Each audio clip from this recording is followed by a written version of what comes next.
You see, without resonance, nothing happens. If there are no echoes, you can't hear anything. Supposing we get a room in which we blanket all the walls and blanket the floor, soundproof it in every possible direction, you can hardly hear anyone talk, because voice requires resonance. That's why people enjoy singing in the bathtub. They suddenly discover they've got a good voice, because suddenly the bath and the structure of the room, which is all non-soundproofed, resonates their voice. That's why you use a violin or a cello or a bass fiddle has a big wooden structure to make the sound resonant, to play back to itself. And that's why we are all so fascinated with recording things, taking photographs, writing them down, and above all, remembering. It's a form of resonance. Because you see, if you don't remember anything, you don't know you're there. A person who had total amnesia and lived in a split second only wouldn't know he was there. We could conceive, and perhaps there are some forms of life that don't know they're there. I don't know whether my particular cells constituting my body, I don't know whether they know they're there. Maybe they do.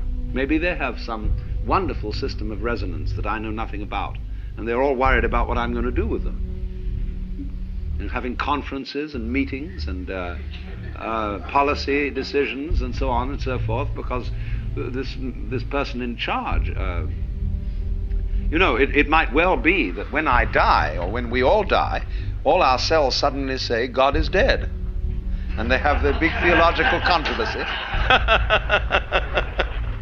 and say, well, we just have to fend for ourselves from now on, and that's called corruption, where they all go off on their own.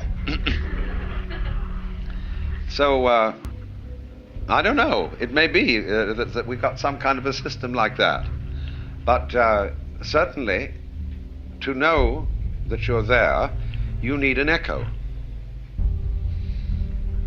So I invented this limerick. There was a young man who said, though it seems that I know, what I would like to see is the eye that knows me when I know that I know that I know. So this is the thing, you see. Not only do you remember what happened and say it made an impression on me, which means it made me remember, like your retina remembers whatever is seen, so that it sticks there a little. In other words, that's why you get the illusion of a circle of fire when you revolve a cigarette in the dark. It makes the impression of a circle because your retina remembers and holds, as it were, the impression of the flame. And so then, beyond that, we are absolutely fascinated with the whole principle of remembering. And so then, when there's some gathering of people, and we say, well, this is a great day, what a wonderful picnic, or whatever it is we're having, it's a pity somebody didn't bring a camera. It should have been photographed. Now, do you see that in this whole thing, there is both a gain and a loss? One school of people are saying it should be photographed. The other school of people are saying, let go of it. When you go around, we had so much experience of this in Japan, because all our students brought cameras and were constantly photographing things, and I had a camera and I was constantly photographing things, but I felt that so long as I had a camera with me, I was somehow distracted from actuality. I had a little box with which I went around grabbing life. Of course, it's great to come back and look at it in the form of photographs, but there's something about the photograph that is inferior to the actual experience that you're photographing. But there is an immense fascination in photography, in painting, in reproducing. And reproducing, you see, is the same thing as sexuality. It is reproduction, only in another way. Because it tells you you're there, you're alive. The thing bounces, it echoes. So the duplicity in all this is, you see, one school of religious people say, let it all go, don't be attached. In other words, and they also say, live in the moment, like Krishnamurti's doctrine of stop trying to remember everything. You may need a kind of factual memory for your name and address and a telephone number and things like that. But don't linger over memories and treasure memories and say, well, I'm going to keep my girlfriend's lock of hair and I'll take it out every now and then and look at it and feel wonderful, you see. That's clinging to life, because that memory has got you hooked. It holds you to the past, and it holds you to death.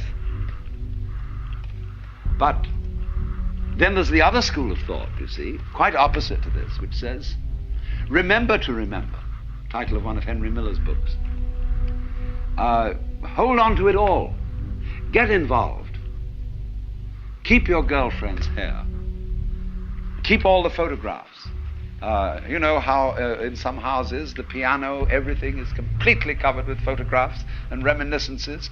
I went to visit Gloria Swanson once. I've never seen such a house full of memories.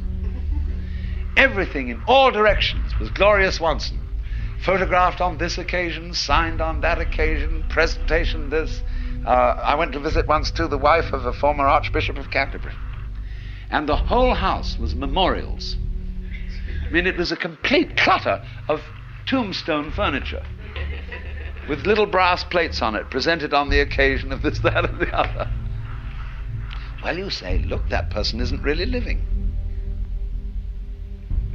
And they're all in the past.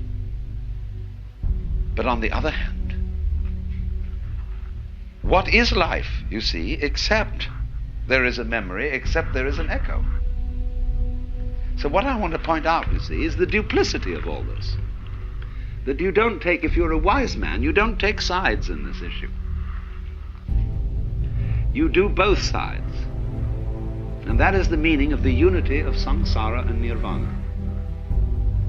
On the one hand, you let go of everything and you live in the eternal now, because that's all there is.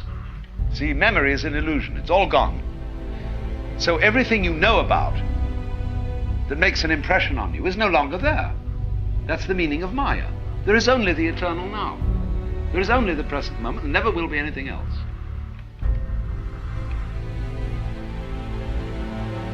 Because even what you're remembering is happening in the present. The memory is in the eternal now, isn't it? See? So it's all really absolutely here. But on the other hand, what fun to drag it out and to make it echo and to get involved and to fall in love and to become attached. Once R.H. Blythe wrote and said to me, I may have told some of you this story before, he wrote me a letter and said, what are you doing these days? As for me, I am abandoning all kinds of satori and enlightenment, and I'm trying to become as deeply attached to as many people and as many things as possible. Because these are the two sides, see? So, the thing is this. It's just like riding a bicycle. It's a balance trick. You suddenly find yourself falling over one way, well, you balance that, you turn into that direction, and you stay up. And so in the same way, when you find yourself becoming too attached to life, you correct that with the realization that there is nothing except the eternal now.